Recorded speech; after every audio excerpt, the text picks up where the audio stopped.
अलैकुम रहमतुल्लाह। मैं मोहम्मद अशरफ। आप देख रहे हैं आपका और हमारा अपना रिएक्शन यूट्यूब चैनल। दोस्तों, अगर आप चैनल पर नए हो, अपने चैनल को अभी तक सब्सक्राइब नहीं किया तो चैनल को सब्सक्राइब कर रहे हैं। अंकित सर की वीडियो है ध्रुव राठी के ऊपर, तो वीडियो टाइटल जो है वो हिंदी में है, तो वीडियो देखते हैं और उसके बाद देते हैं अपना रिएक्शन।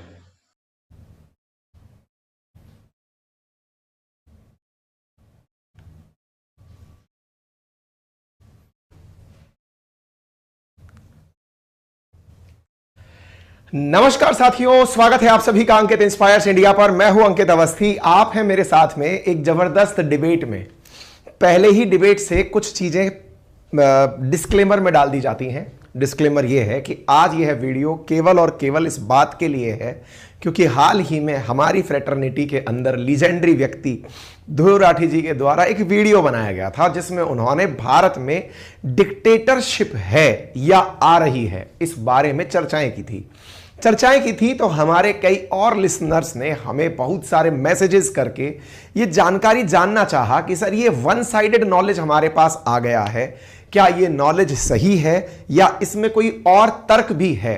ऐसी स्थिति में जनरली मैं अवॉइड करता हूं कि ऐसे विषयों के ऊपर सेशंस किए जाएं, लेकिन आज के सेशन की मजबूरी यह है कि अगर मैं इस पर सेशन नहीं करता हूं तो एक पक्ष जिसमें कि आपको डिक्टेटरशिप का मतलब क्या होता है, डेमोक्रेसी का मतलब क्या होता है, भीड़ तंत्र का मतलब क्या होता है, क्या सुधार टेक्निकली इलेक्टोरल सिस्टम में होने चाहिए, ये तमाम बातें रह जाएंगी।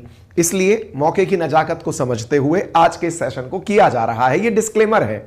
डिस्क्लेमर में एक बात और भी है और वो ये है कि चूंकि ये सेशन ऐसे समय पर हो रहा है जिस समय देश के अंदर चुनाव है, चुनाव के समय पर इनका वीडियो आना, और चूंकि मैं भी ये वीडियो आपके सामने ये बताने के लिए करूंगा कि डिक्टेटरशिप क्या नहीं होती है, संभवतया कुछ लोगों को इस वीडियो से यह अनुभव भी प्राप्त हो कि मैं सरकार के पक्ष में बात कर रहा हूं। ऐसी स्थिति में सरकार का पक्ष और विपक्ष दोनों साइड में हटाकर सुनने का प्रयास करिएगा कि डिक्टेटरशिप क्या होती है, और अगर रियल में भारत में डिक्टेटरशिप होती तो क्या होता, और तीसरा अगर वाकई में कुछ जरूरत है तो वो क्या है, जो कि सबसे एंड में आपको रिमार्क के रूप में दिया जाएगा। तो सेशन अब यहां से शुरू होता है। चलिए शुरू करते हैं।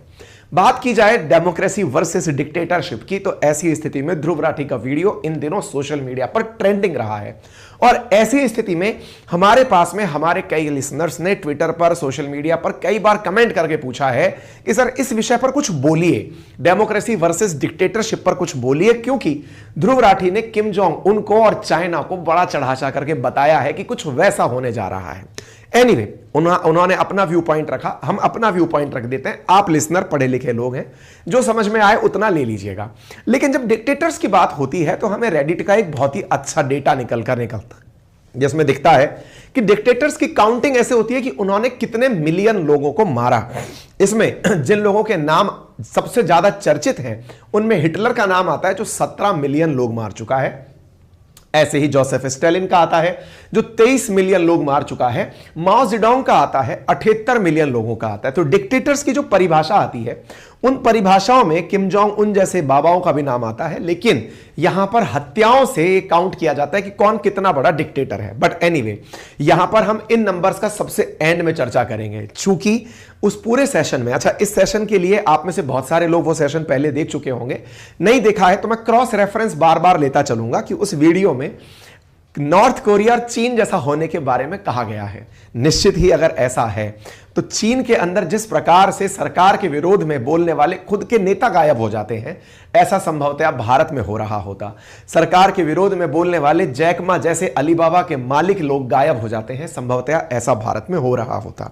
चर्चा करेंगे सारी बातों की, लेकिन थोड़ा सा टेक्निकल नॉलेज ले लेते हैं। देखिए, टाइप ऑफ गवर्नमेंट की जब बात की जाती है ना, सरकारें कितने प्रकार की होती हैं, इस बात की बात की जाती है तो कहा जाता है सरकार है क्या, जनता पर शासन करने वाला कोई तो है, लेकिन डेमोक्रेसी में इस जनता के शासन को जनता का ही शासन कह दिया जाता है। होना जनता पर ही शासन है, तो जनता का, जनता के द्वारा, जनता के लिए शासन डेमोक्रेसी है। लेकिन शासन कौन कर रहा है? जनता जब शासन कर रही है तो डेमोक्रेसी है। और उस जनता को हटाकर अगर राजा शासन कर रहा है तो मोनार्की है। राजा संसद के साथ मिलकर के कर रहा है तो उस मोनार्की के अंदर कॉन्स्टिट्यूशनल मोनार्की शब्द जोड़ दिया गया है। अगर राजा के स्थान पर सेना शासन कर रही है तो सैनिक शासन है। जनता के इस स्थान पर शासन करने के लिए अगर कोई ऐसा व्यक्ति आ गया है जो अपनी सीट को छोड़ ही नहीं रहा है, ना वो इलेक्शन की बात करता है, यानी कि लोगों को ना तो वोट देने की बात करता है और ना ही लोगों को बोलने की इजाजत देता है।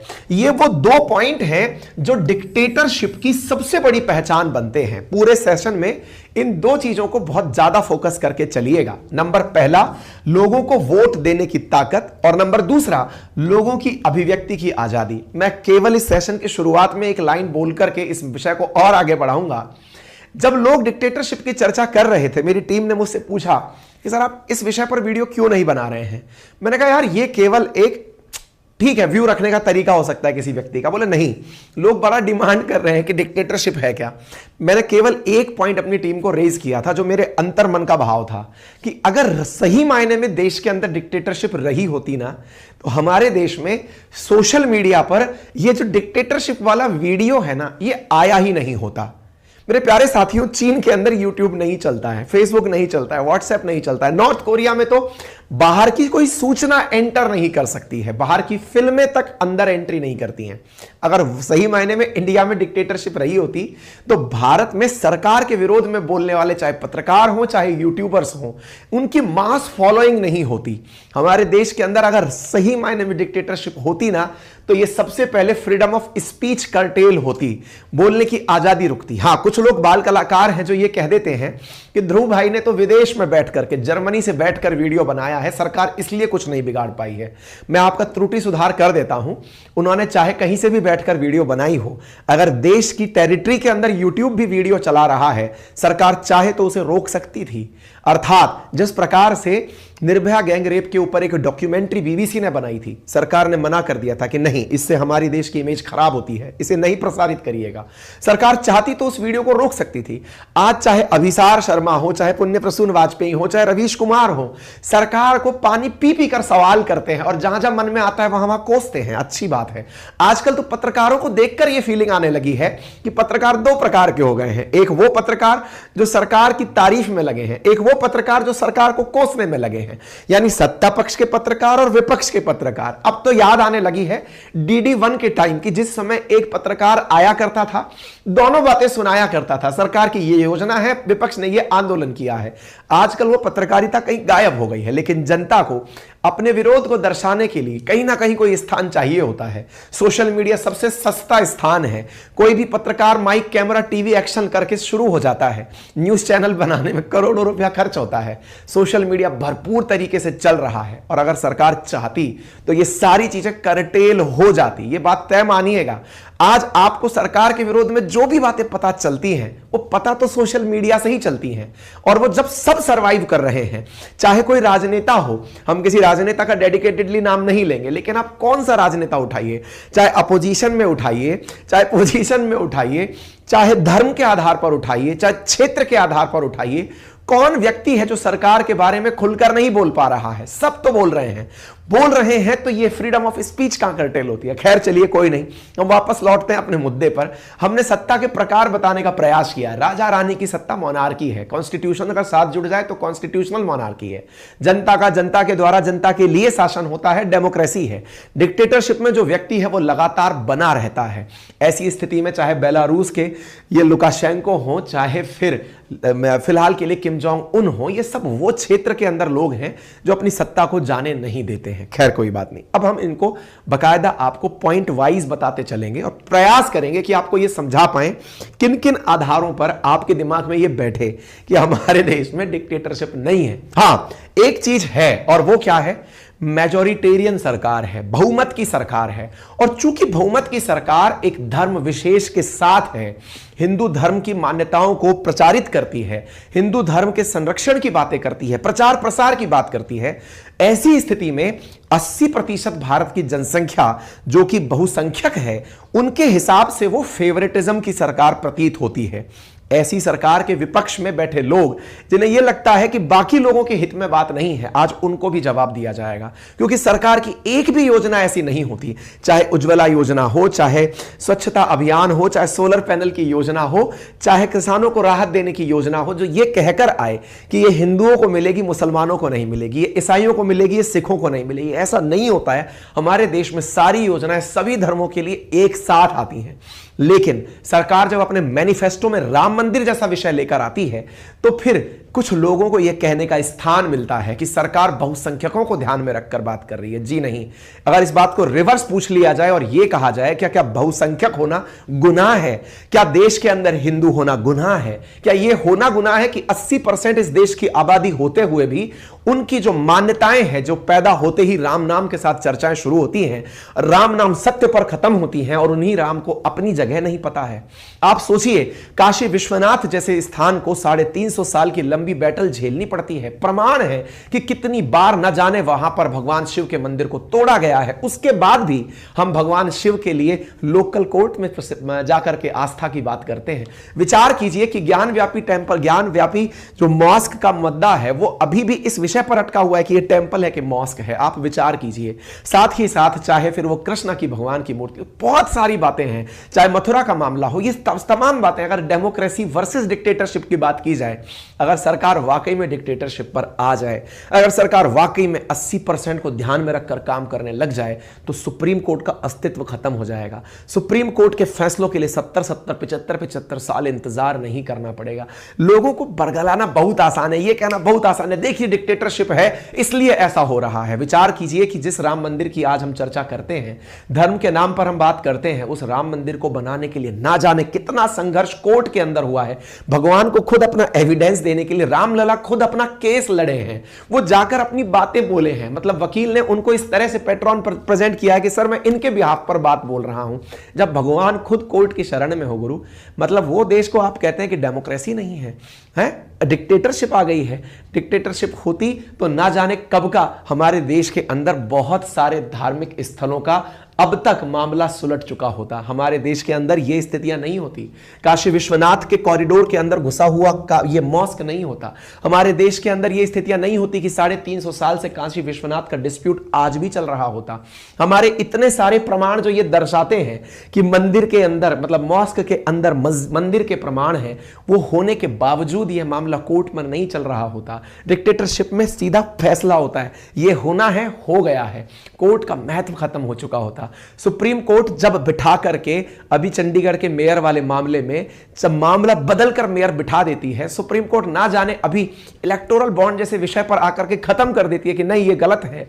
ऐसी स्थितियां नहीं होती। सुप्रीम कोर्ट के अंदर एग्जीक्यूशन नहीं होता। डेमोक्रेसी के अंदर जो सबसे मजबूत 3 पिलर हैं, उनके अंदर न्यायपालिका, कार्यपालिका, व्यवस्थापिका की बात की जाती है। आज हमारे देश की न्यायपालिका जब कुछ ऐसे फैसले देती है जो सत्तारूढ़ पार्टी को फायदे में होती है, तो लोग कहने लगते हैं न्यायपालिका बिक गई है। और जब लोग जब ये देखते हैं कि सत्ता पक्ष के विपक्ष में इन्होंने कह दिया तो बोले न्यायपालिका गजब का काम कर रही है। तो भाई, हमेशा अगर 2 ही पक्ष होने लगे तो कभी सत्ता पक्ष में भी चीजें होंगी और कभी विपक्ष में भी चीजें होंगी। और ऐसी स्थिति में अगर न्यायपालिका ऐसे फैसले देती है कि इलेक्टोरल बॉन्ड खराब चीज है, तो कहा जाता है कि न्याय बरकरार हो गया, डेमोक्रेसी बच गई है। और जब चंडीगढ़ जैसे मामले पर सरकार के लिए, सुप्रीम कोर्ट कह देती है तो डेमोक्रेसी का मर्डर हो गया है, तो कहते हैं देखो सच में मर्डर हो गया है। ये देश राजनीति का देश है, लोगों की अभिव्यक्ति का देश है, और अभिव्यक्ति के माध्यम से ही आप तक ऐसी बातें पहुंचती है। खैर, इन सभी चीजों के साथ साथ हम आपके सामने ये सारी बातें इसलिए रख रहे हैं क्योंकि मेरा इस सेशन को, आज संडे था, हम संडे के दिन जनरली सेशन नहीं करते हैं, विचार करते हैं कि छोड़ते हैं। मैं करने तो संडे वार्ता आ रहा था, मैंने कहा कुछ बच्चे सवाल पूछ रहे हैं, उनके जवाब देखे चले आते हैं, पर मैंने कहा ठीक है, कुछ एविडेंस के साथ बातें करते हैं। एविडेंस के साथ बातें करेंगे और केवल यह बताने की प्रयास करेंगे कि क्या वाकई में हमारे देश के अंदर डिक्टेटरशिप है।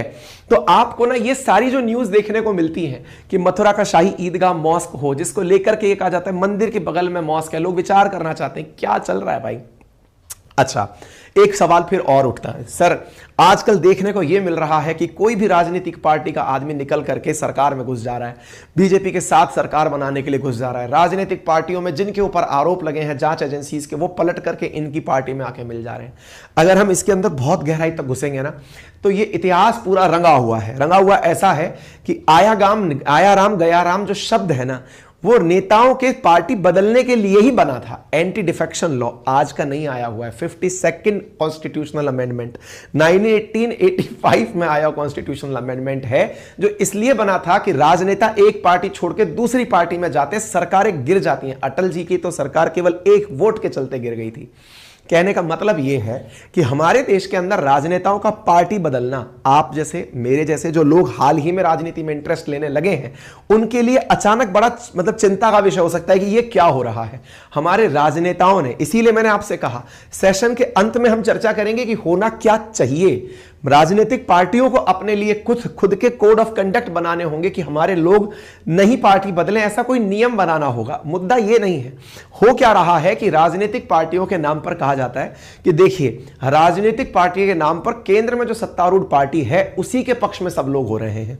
चलिए इस बारे में भी थोड़ा सा आपको फैक्ट्स दे देते हैं। फैक्ट्स ये हैं, हमारे देश के अंदर वर्तमान के अंदर लास्ट के मई के हिसाब से 2023 के हिसाब से इलेक्शन कमीशन की रिपोर्ट को ध्यान में रखकर जानकारी दूं तो 6 नेशनल पार्टी हमारे देश के अंदर, 57 स्टेट पार्टी हैं। अगर हमारे देश में डिक्टेटरशिप होती ना तो केवल एक ही पार्टी होती। ध्रुव भाई ने वीडियो के अंदर एक बात बोली है कि सिंगल पार्टी सिस्टम की तरफ जा रहे हैं, कम्युनिस्ट पार्टी की तरह, चाइना की तरह काम कर रहे हैं। मेरे भाई यहां आज आपको ये बहुत सारे डेटा देंगे हम यहां पर, जिससे आपको ये पता चलेगा कि ये बात बोलना बड़ा अच्छा है क्योंकि बिकती तुरंत है ये बात, लेकिन इसके अपोजिशन में बहुत सारे तर्क दिए जा सकते हैं। विचार करके देखिए, आप विचार करिए कि यहां पर 6 नेशनल पार्टी, 57 स्टेट पार्टी हमारे देश में है, 2597 अनरिकॉग्नाइज्ड पार्टी है। मुझे मालूम है आज आप में से बहुत सारे लोग एक लाइन बहुत अच्छे से बोलेंगे कि सर आप सरकार के प्रवक्ता बनकर आ गए हैं। बिल्कुल आप सही कह सकते हैं, यह आपका तर्क हो सकता है कि आप, क्योंकि जो पक्ष उन्होंने रखा है वो सरकार के विरोध में रखा है, लेकिन मैं उस जगह आकर खड़ा हुआ जो उस बात को क्लियर करने आया है कि डिक्टेटरशिप वास्तविकता में होती क्या है। इस बात के माध्यम से अगर आपको यह लगता है कि मैं सरकार का बचाव कर रहा हूं तो यह सही लग रहा होगा, क्योंकि मैं इस बात पर बिल्कुल डिफेंस फील नहीं करूंगा कि मैं अपने आप को ऐसा करूं कि नहीं साहब आप गलत बोल रहे हैं। आप फील करिए, मैं फील कराने आया हूं, आगे बढ़ता हूं, है ना, क्योंकि गलत तो नहीं सुनने देंगे ना आपको। थोड़ा और बढ़ते हैं। ये हमारे देश के अंदर 6 राजनीतिक केंद्रीय पार्टियां हैं। अब आप में से कहेंगे इन पार्टियों को दिखाने का मतलब क्या है? मतलब यह है कि जिनकी बात उन्होंने की है, चाहे नॉर्थ कोरिया हो चाहे चाइना हो, वह सिंगल पार्टी का शासन चलता है। बोले नहीं साहब, उन्होंने यह भी कहा है कि सिंगल पार्टी ही इंडिया के अंदर हो जाएगी। तो मेरे भाई यहां पर एक बार डेटा देख लीजिए। पूरे 10 साल कंप्लीट करने जा रही है एनडीए गवर्नमेंट केंद्र में। हाल के राज्यों के अगर आंकड़े दिखा दिए जाए ना तो केवल 6 राज्य ऐसे हैं 28 में से भारत के अंदर जहां बीजेपी का शासन है। अगर केंद्र में इतनी पावरफुल सरकार हो उसके बाद भी 6 राज्य ऐसे हो जहां पर केवल बीजेपी का शासन है।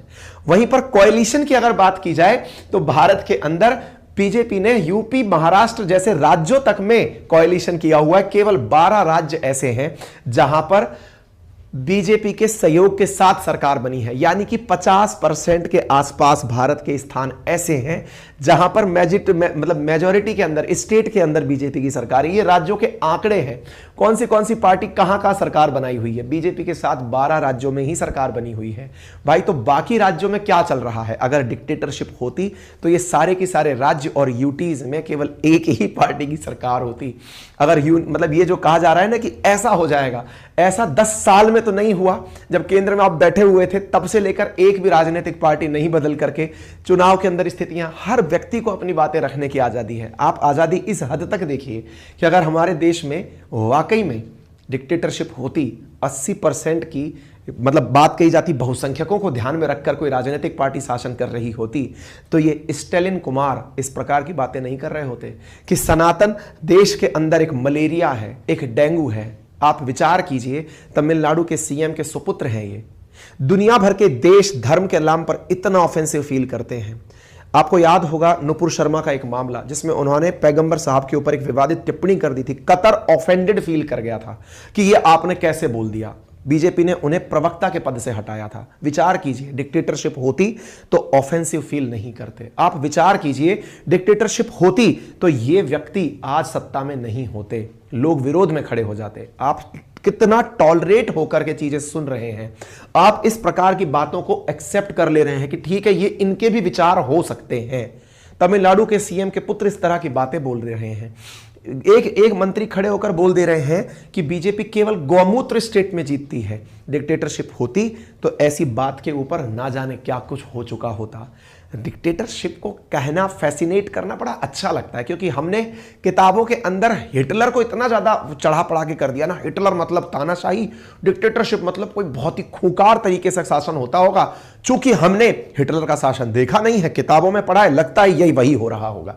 140 करोड़ लोग हैं हम, 140 करोड़ लोगों के सारों के विचार, सबकी आवश्यकताएं, सबकी जरूरतें, सबकी दिशाएं एक जैसी नहीं हो सकती। सबके दिमाग अलग अलग दिशाओं में हैं, सबकी अपनी अभिव्यक्ति हैं, सब अपनी अभिव्यक्ति के लिए आजाद हैं। एक जैसे लोग जब मिलकर के सत्ता में आते हैं तो वो बहुमत का सरकार बनता है, बहुसंख्यक का सरकार बनता है। हमने हालांकि इन सब चीजों पर सेशन ऑलरेडी किए हुए हैं। बात आई, उन्होंने एक बहुत अच्छा मुद्दा उठाया कि देश के अंदर, चंडीगढ़ के अंदर एक व्यक्ति इस प्रकार खुलेआम उठा करके मेयर का इलेक्शन बदल दे रहा है। मैंने इस पर भी सेशन किया था। मैं केवल इतना सा कहना चाहूंगा, भाई मेरे, अगर देश में डिक्टेटरशिप होती तो मेयर जैसे पद के लिए इतनी जुगत लगानी पड़ती क्या? सीधा नहीं बता दिया जाता कि यह आदमी मेयर होगा। विचार कीजिए ना, मतलब ये कॉमन सेंस है। हम डिक्टेटरशिप की तरफ बढ़ रहे हैं, एक आदमी चीटिंग कर रहा है, तो मतलब कितना कमजोर डिक्टेटर है हमारा यार, कि उसको एक चुनाव मैनेज करने के लिए इतनी मेहनत करनी पड़ेगी है। आज हमारे देश में ऑलरेडी, आपको मालूम होना चाहिए, मैंने कई बार, मैं इस विषय पर लास्ट में रिमार्क दूंगा आप लोगों को। आप ये जो देखते हैं ना, जो लोकल लेवल की जो गवर्नमेंट्स होती है ना, पंचायती राज गवर्नमेंट हो, नगर पालिका, नगर परिषद वाली जो लोकल बॉडीज के इलेक्शंस हो, इनमें आए दिन पार्षदों के लात घूंसे चलना, यहाँ के चेयरमैन के पद को लेकर, मेयर के पद को लेकर लड़ाई होते रहना, ये सुर्खियां हैं, आज की नहीं है, पूरे देश में जब से ये चले आ रहे हैं, लोकल जो बॉडीज हैं उनके अंदर ये चीजें चल रही हैं। तो मुद्दा ये है कि ऐसी स्थिति में एक उदाहरण को पिन पॉइंट करके देखा, डिक्टेटरशिप आ रही है। मेरे भाई, इसके आधार पर देखोगे तो अपने देश में ना जाने कितने नगर निगम, कितनी नगर पालिकाएं जिसमें हर दिन बाड़ेबंदी की घटनाएं होती हैं। सूचना वहां पर सुधार की दी जानी चाहिए कि ये सुधार कर दिया जाए। तो मैं दूंगा एंड में आपको इस विषय पर भी सुधार दूंगा, मैं एक एक चीज पर बोलूंगा, हर विषय के ऊपर सुधार की बातें करूंगा, चिंता मत करिए। लास्ट में मैं केवल ये बता रहा हूं, डिक्टेटरशिप होता तो ये सब नहीं होता। डिक्टेटरशिप होता तो हमारे हर जगह पर लोकल बॉडीज के अंदर जो आए दिन पत्थरबाजी होती है नहीं होती। ऊपर से आदेश आता, ये व्यक्ति बनेगा, बन जाता। ठीक है, डिक्टेटरशिप होता तो सुप्रीम कोर्ट इस प्रकार से कैंडिडेट बदल नहीं देता। डिक्टेटरशिप बहुत खतरनाक चीज होती है जनाब। अगर डिक्टेटरशिप होता तो ईडी और सीबीआई, जिसके डर को दिखाकर लोगों को डराया जाता है कि जांच एजेंसीज को भेजकर ऐसा किया जा रहा है, क्या आपको यह नजर नहीं आता? केजरीवाल साहब को 7 बार ईडी का समन दिया जा चुका है। केजरीवाल साहब खुद आईआरएस ऑफिसर थे, उनकी वाइफ ऑलरेडी आईआरएस ऑफिसर हैं। जब साहब आप खुद एक नियम बाउंड अधिकारी रहे हैं, आपको कम से कम, अगर आप सही हैं तो जांच एजेंसीज को सहयोग देना ये अच्छी बात है कि बुरी बात है? क्योंकि केजरीवाल साहब जब शुरुआत में लोकपाल बिल लेकर के आने की डिमांड किए थे, उस समय पर तो उन्होंने सबसे बड़ी बात यही कही थी ना कि अगर कोई गलत है तो जांच करानी चाहिए, जांच कराने के लिए सहयोग दीजिए ना, कौन रोक रहा है? और आप सही हैं तो सही के सही रह जाएंगे। हां, आप 7 बार ईडी बुलाए तो यानी कि आपने खुद को सर्टिफिकेट दे लिया कि मैं तो एकदम क्लियर हूं। झारखंड के भी इसी प्रकार सोरेन साहब को उठाने के लिए ईडी 10 बार समन की थी। अब मुद्दा यह है कि जांच करना सही है कि गलत है, सबसे बड़ा मुद्दा। इस पर भी मैं एंड में रिमार्क दूंगा, और जो यही रिमार्क है कि आप अपोजिशन के लोगों के ऊपर जांच बिठा रहे हैं, यह एक अपने आप में बड़ा मुद्दा है। तो भाई सबसे बड़ी बात यह भी है कि सरकार को दूसरे की कमी तो दिखाई देंगी ना। आप में ताकत है तो सबूत लाइए, ईडी के पास जाइए, बताइए कि सरकार ने यह घोटाला कर दिया, उजागर करिए ना। कौन सी जांच एजेंसी है जो मना कर रही है? एक बड़ा कॉमन मुद्दा है ये, और हर व्यक्ति इसको उठाए घूम रहा है कि सत्ता पक्ष विपक्ष के साथ जांच बिठा रही है। चलिए रिवर्स करते हैं, विपक्ष के पास जिम्मेदारी देते हैं, सत्ता पक्ष का घोटाला उजागर करिए और सीबीआई और ईडी के पास जाइए और अखबार में उसे पब्लिश कर दीजिए। ये घोटाला था, हम सीबीआई के पास गए थे, लोकपाल के पास गए थे, ईडी के पास गए थे, उन्होंने हमारा मामला नहीं लिया। सोशल मीडिया की ताकत है ना अपोजिशन के पास, जाइए ना, रिवर्स काम करके देखिए, क्योंकि आरटीआई जिस तरह से डलती है ऐसे ये भी डल जाएगा। बड़े सारे मुद्दे हैं। अगर डिक्टेटरशिप होती तो ना जाने हर दूसरा अपोजिशन का आदमी जेल में होता, सुप्रीम कोर्ट सर्वाइव नहीं कर रही होती। और सबसे इंपॉर्टेंट बात तो मैं यही कहूंगा, सोशल मीडिया पर ये जितने भी पत्रकार आपको दिखाई देते हैं, उनके इतने तेजी से बढ़ते हुए व्यूज, उनके इतनी तेजी से बढ़ते हुए सब्सक्राइबर्स होते ही नहीं। केवल इस बात के लिए इतना समझ लीजिए कि चाइना में यूट्यूब नहीं है, फेसबुक नहीं है, इंस्टा नहीं है, नॉर्थ कोरिया में तो कुछ भी नहीं है। चाइना ने सब कुछ अपना बना रखा है। विदेशी न्यूज तक चाइना में फ्लोट नहीं हो सकती है। विचार कीजिए, आज हमारे देश में आप सब लोग पानी पी पी के सरकार से सवाल करते हैं, जहां मौका मिलता है वहां कोसते हैं। अच्छी बात है, देश के अंदर दोनों बातें पता होना अच्छी बात है, लेकिन यह कह देना कि देखिए सरकार ने ऐसा किया था। अरे सरकार के पास कितने यंत्र हैं मेरे भाई, अगर चाहती तो आप लोग कैसे एग्जिस्ट कर रहे होते। अभिव्यक्ति की आजादी सबसे पहले डिक्टेटरशिप के अंदर कर्टेल होती है। खैर, इन सभी बातों के साथ में कुल मिलाकर हाँ, एक और मुद्दा बहुत सारा उठता है, वो है ईवीएम टेम्परिंग का लेके मुद्दा। ईवीएम को लेकर के खुद ईसीआई जो हमारा इलेक्शन कमीशन ऑफ इंडिया है, वो सुप्रीम कोर्ट में एक बात बोल चुका है, ना तो ये हैक हो सकती है और ना ही इसे टेम्पर किया जा सकता है, मतलब इसको बदला जा सकता है। लेकिन ईवीएम पर दोष वही वाली बात कि नाच ना जाने आंगन टेढ़ा। ईसीआई ने इसलिए ओपन चैलेंज दिया कि चलिए एक काम करते हैं, सुप्रीम कोर्ट के साथ ये बात है कि अगर आपको लगता है कि आप इसे हैक कर सकते हैं ना, आइए ओपन चैलेंज है, इसे हैक करके दिखाइए। आप हैक करके दिखा देंगे, ईवीएम का सिस्टम हम हटा देंगे। अब आपको बुलाया जा रहा है कि आप ईवीएम को हैक करने आइए, आप हैक करने भी नहीं जा पा रहे हैं, लेकिन आरोप लगा रहे हैं। तो ये तो वो वाली बात हुई कि आप हारने के बाद में, जैसे कई बार कंपटीशन में सिलेक्शन नहीं होता तो आप दोष किसी और के ऊपर दे देते हैं कि मैं इसलिए नहीं पढ़ पाया था, बुआ की शादी थी, है ना, तो बुआ के ऊपर, बेचारी के ऊपर दोष दे दिया कि आप नहीं पढ़ पाए। ठीक है, तो ये बिल्कुल वैसा है। और अगर ऐसा है तो ईसीआई आपको बुलाता है हमेशा, जाइए, सुप्रीम कोर्ट है आप सबके लिए। ठीक है, कुल मिलाकर के ये सारी बातों के सार में अब आती है बात मेरे अल्टीमेट कंक्लूजन की। ये सारी बातें छोटे छोटे प्रमाण के रूप में, वार्ता के रूप में मैं लेके आया कि डिक्टेटरशिप होती तो क्या होता। अब बात करते हैं सबसे इंपॉर्टेंट सुधारों की। सुधार के मतलब क्या क्या चाहिए हो सकता था अगर वाकई में अभी जो फिलहाल चीजें दिख रही हैं वो क्या हैं, जिसको डिक्टेटरशिप बताकर डराया जा रहा है वो नहीं तो क्या है। चलिए मैं बताता हूं। देखिए, अभी बहुमत की सरकार बढ़ती जा रही है। बहुमत की सरकार से मतलब अभी बीजेपी ने अपने चुनावी मैनिफेस्टो में कह दिया कि हम 400 सीटें एनडीए गठबंधन पार करेगा, 370 अकेली बीजेपी लेके आएगी। ऐसी बातें जब होती हैं तो अपोजिशन को लगता है कि कुल 543 में से 400 तो यही क्लेम कर दिए, तो हम कहां जाएंगे। तो बहुमत जब बढ़ता है, एक जैसी विचारधारा के लोग ज्यादा होते हैं, तो जो बची हुई विचारधारा के लोग हैं उन्हें लगता है कि बहुमत का शासन दैट मींस डिक्टेटरशिप। लोकतंत्र की अगर कोई कमियां गिनाने निकले ना तो उसकी सबसे बड़ी कमी यही है, यहां पर भीड़ तंत्र भी चलता पैरेलली है। यहां पर उन लोगों का भी विचार मायने रखता है जिन्हें आप संभवतया अपने यहां पर सर्वेंट रखते हो सकता है जिन्हें आप नौकरी देते हो सकता है आपकी कंपनी में 50,000 लोग काम करते हो, आप मालिक हो, लेकिन इलेक्टोरल सिस्टम में उन 50,000 लोगों के वोट की वैल्यू आपके वोट की वैल्यू के बराबर नहीं है। 1 इज इक्वल्स टू 50,000 नहीं है, 50,000 is far far far greater than 1, यानी they individually treated as single vote, है ना। इसका मतलब यह है कि लोकतंत्र की जब बात की जाती है तो उसकी कमियों में जिन्हें काउंट किया जाता है कि क्या गलत है, गलत यह है कि ऐसी स्थिति में असमानता का जो भाव उत्पन्न रहता है कि जिसके विचार ज्यादा, जिसका धर्म की मेजॉरिटी ज्यादा, जिसका क्षेत्रवाद ज्यादा, जिसकी भाषा की बातें ज्यादा, जिसकी जाति का भाव ज्यादा, जिसका पैसा ज्यादा, जिसकी विचारधारा ज्यादा, वो लोग हमेशा अपने आदमी को जिता के ले जाते हैं। तो यह कहने का मतलब यह है कि देश में अगर डेमोक्रेटिक सिस्टम को रिफाइन करने के तरीके चाहिए तो यह विचार करना होगा कि कैसे इसमें और संशोधन किए जा सकते हैं। जैसे अगर सबसे इंपॉर्टेंट चीज कही जाए तो वो ये है कि डेमोक्रेसी में जो सबसे इंपॉर्टेंट डिमांड की जा सकती है चीज क्या है, सबको वोट देना मैंडेटरी करा दिया जाए कि अगर आपने वोट नहीं दिया तो किसी भी प्रकार से, चाहे आप उनसे ये कहिए कि आपका इनकम टैक्स रिटर्न में इस बार टैक्स बढ़ जाएगा, आप उन्हें इंसेंटिवाइज करिए या पिनलाइज करिए, लेकिन वोट देने के लिए मैंडेटरी करिए। देश के अंदर बहुत सारे लोग जो इस समय सोशल मीडिया पर बैठकर बातचीत कर रहे हैं, ट्रोलिंग कर रहे हैं, कमेंटबाजी कर रहे हैं, अगर ये सब लोग भी वोट देने चले जाए ना तो भी बहुत बड़ा परिवर्तन हो सकता है। क्यों ऐसा होता है कि हमारे लोकसभा के चुनाव में 60 से 65% मतदान होता है, मतलब जो अपने विधानसभा के चुनाव में 70 से 75% मतदान, 100% लोग हैं कहां, उसमें सुधार करने की आवश्यकता है। नंबर 1, नंबर दूसरा, जब बात आती है कि आपको ये तो डेमोक्रेटिक पार्ट के हिसाब से मैंने आपको बात बताई, बात की जाए रिलीजियस फ्रीडम की बात की जाती है कि हमारी डेमोक्रेसी के अंदर रिलीजन्स को समानता कैसी दी जाए, क्यों नहीं दी जा सकती है। सरकार अगर हर पक्ष और हर पहलू को ओपन तरीके से सुप्रीम कोर्ट के अंदर मौका दे अपनी बात रखने का, तो आप जुडिशियल रिफॉर्म्स के साथ बात करिए।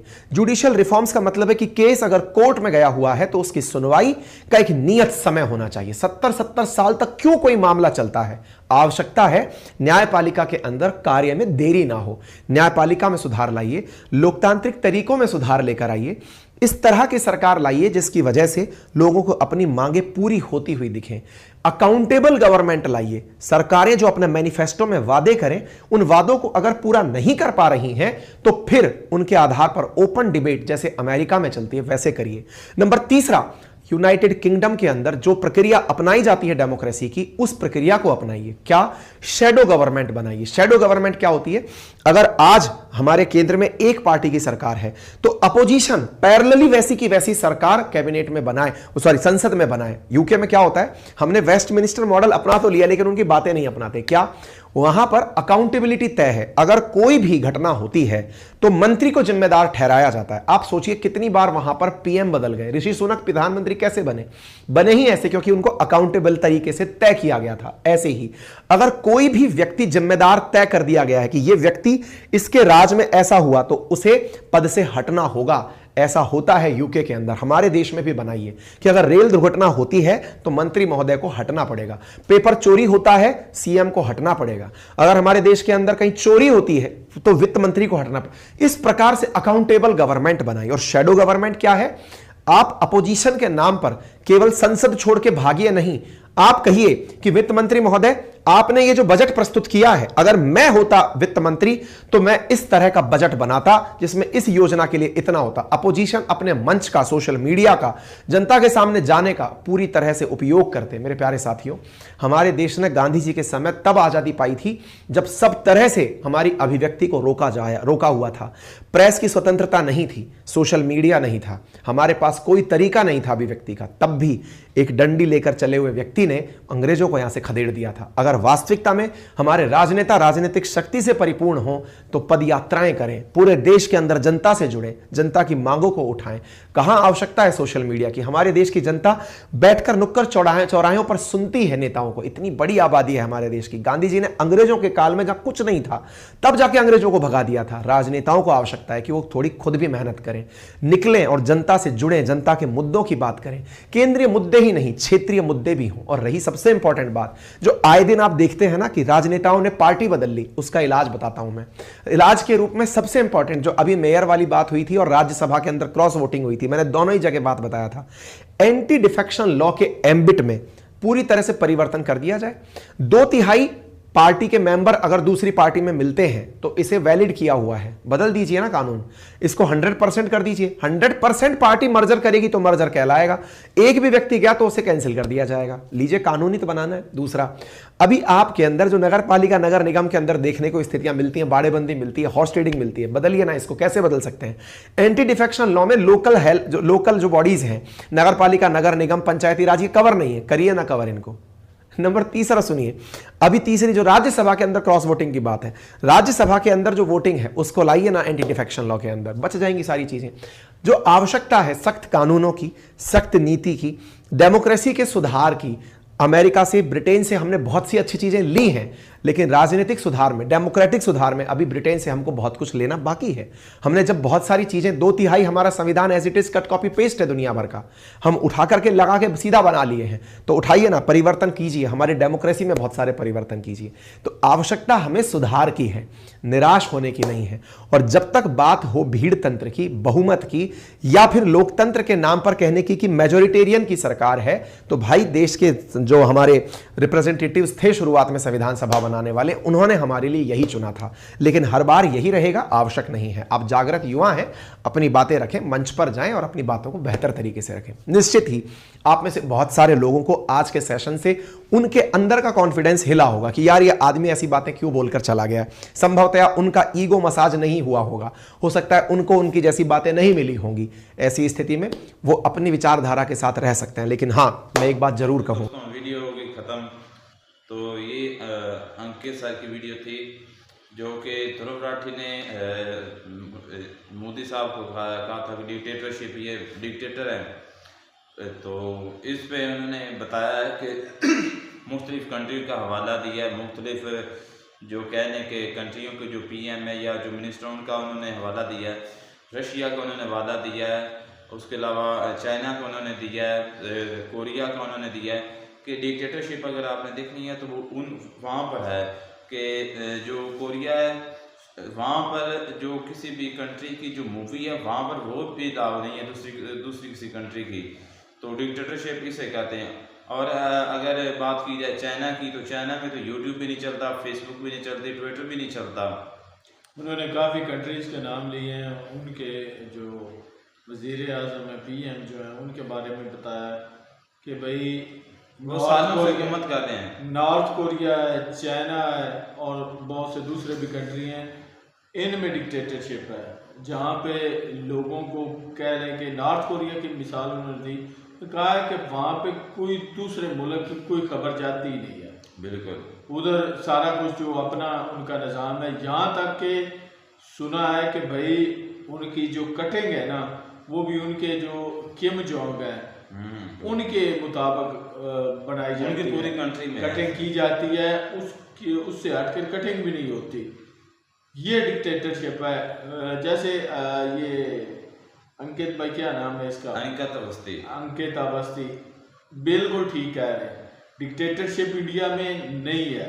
हाँ, वो कह रहे हैं जैसे जो है कि ध्रुव राठी तो मैं कहता हूँ कि उसका पता नहीं क्या लेना देना है मोदी साहब से, कांग्रेसी है, इस वजह से वो बार बार ऐड कर रहा है उनको, PM मोदी साहब को। डिक्टेटरशिप उन्होंने अंकित अवस्थी ने जैसे बताया, उसने कहा है कि हिटलर सबसे बड़ा डिक्टेटर था, उसने पता नहीं 30 लाख 60 लाख कत्ल किए थे, वो डिक्टेटर था। इसके अलावा एक दो और का नाम उसने बताया, वो डिक्टेटर थे जिन्होंने बहुत ज़्यादा शरह में कत्ल वगारत की हो, कत्ल किए हो, वो डिक्टेटर सच को सामने ना आने देते हों।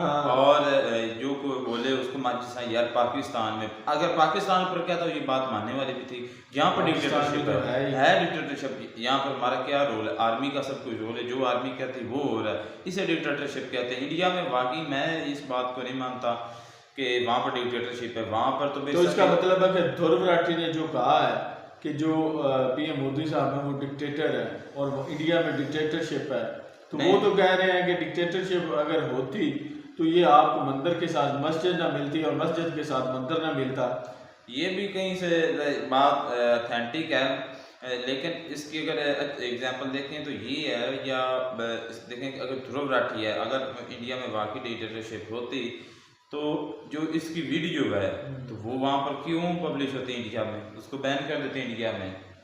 ये भी है ना, कर भी सकते हैं, हाँ कर भी सकते हैं, जैसे क्योंकि डिक्टेटरशिप है ना, लेकिन उन्होंने ऐसा नहीं किया। उनके हैं हाथ, हमारे अब देख लें कि ट्विटर जो है पाकिस्तान में वो बैन है, तो यहाँ पर देख लें क्योंकि सच सामने आ रहा है। हमारे तो ये भी सुनने में आ रहा है कि जो यूट्यूब है उसको भी यहाँ पर बैन करने जा रहे हैं, तो इसका मतलब क्या है, तो डिक्टेटरशिप है। इसका मतलब यही है, यही मकसद है कि लोगों को आज से मुताबिक जो उनको आगाही है ना कि ये जो हुकूमत के फेलियर्स हैं इनको इसके बारे में पता ना चले, असल जो मुल्क के चोर हैं या मुल्क को खाने वाले हैं उनका ना पता चले। ये नहीं, हर लिहाज से आम आवाम को जो है ना, आम आवाम को सच से दूर रखना और जो हकीकत है उससे दूर रखना, यही है। और हमारे मुल्क में तो अचाली डिक्टेटरशिप रही है भाई, इसे डिक्टेटरशिप कहते हैं। मैं कहता हूँ कि ये इंडिया में मुझे तो नहीं लगता कि डिक्टेटरशिप है। हाँ, कुछ कह रहे हैं कि कुछ लोगों को लगता है, जैसे ध्रुव राठी हो गया या और बहुत से लोग हैं जो समझते हैं कि वहाँ पे डिक्टेटरशिप है। डिक्टेटरशिप तो मुझे तो नहीं लगता। भाई मुझे भी देखें कि ऐसा नहीं लगता। मुसलमान वहाँ पे आज़ादी के साथ रह रहे हैं, हिंदू रह रहे हैं, सिख रह रहे हैं, और बहुत से सिखों का थोड़ा सा इशू है, लेकिन ये नहीं है कि उन्होंने जो इंडिया की गवर्नमेंट है उन्होंने कत्लो गारत की है, नहीं की है। डिक्टेटर तो मैं कहता हूँ कि हमारे मुल्क से तो कम ही होगा कोई, अगर किसी दूसरे मुल्क में डिक्टेटरशिप। यार ये तो मिलिट्री डिक्टेटरशिप है ना यहाँ पर, और इंडिया में वो लगा रहे हैं कि वो जमहूरियत नहीं है। डेमोक्रेसी वहाँ पर नहीं है। तो देखें कि अभी जो नहीं, इलेक्शन वहाँ हो रहे लोगों को हैं, इख्तियार है नहीं, वो पूरी चॉइस नहीं है, जो मर्जी जहाँ मर्जी को वोट दे सके। यार वही मैं बात कर रहा हूँ कि अभी इंडिया में इलेक्शंस हो रहे हैं, लेकिन दूसरी तरफ डिक्टेटरशिप यहाँ पर देखें, जैसा कि रशिया में पुतिन को कितने साल हो गए हैं कि वही प्रेसिडेंट है रशिया का। तो डिक्टेटरशिप तो इसे कहते हैं कि बगैर इलेक्शंस के या बगैर मतलब हर बार उसने नहीं आना है। 15 20 20 25 साल हो जाते हैं, लेकिन बल्कि ज्यादा। मोदी साहब तीसरी मरतबा, अमीन तो हमें है कि मोदी साहब भी आएंगे, आगे अल्लाह बेहतर जानता है, लेकिन तीसरी मरतबा भी वोटिंग के जरिए ही आएंगे, वोट के साथ वोट जीत कर आएंगे। अगर तो पीएम मोदी साहब आ गए तो फिर क्या लगता है आपको, फिर भी डिक्टेटरशिप है? तो भाई अभी भी तो पीएम मोदी हैं, तो उसको कह रहा है कि ज़रूरत ठीक है डिक्टेटरशिप है, तो उसके बाद भी कहेगा। और सारी यार कांग्रेस को मैंने ये बात नोट किया है, कांग्रेस का ये अच्छा किम जो चाइनीज शी जिनपिंग है, वहाँ पर डिक्टेटरशिप मेरे ख्याल में चल रही है। वहाँ वो पर भी भी मुद्दों से भाई चाइना में सालों ऐसे से है, बिल्कुल ऐसे वो ही है। कई सालों से अपने कहने की अपने उहदे पे टिका हुआ है। मैंने ये सुना है कि वो जो चाइनीज़ है वो अपनी कंट्री में अपने बच्चों को कहते हैं कि आप दुनिया की सुपर पावर हैं, और यूट्यूब फेसबुक ये सब कुछ इसी वजह से बैन किया ताकि सच सामने ना आ जाए।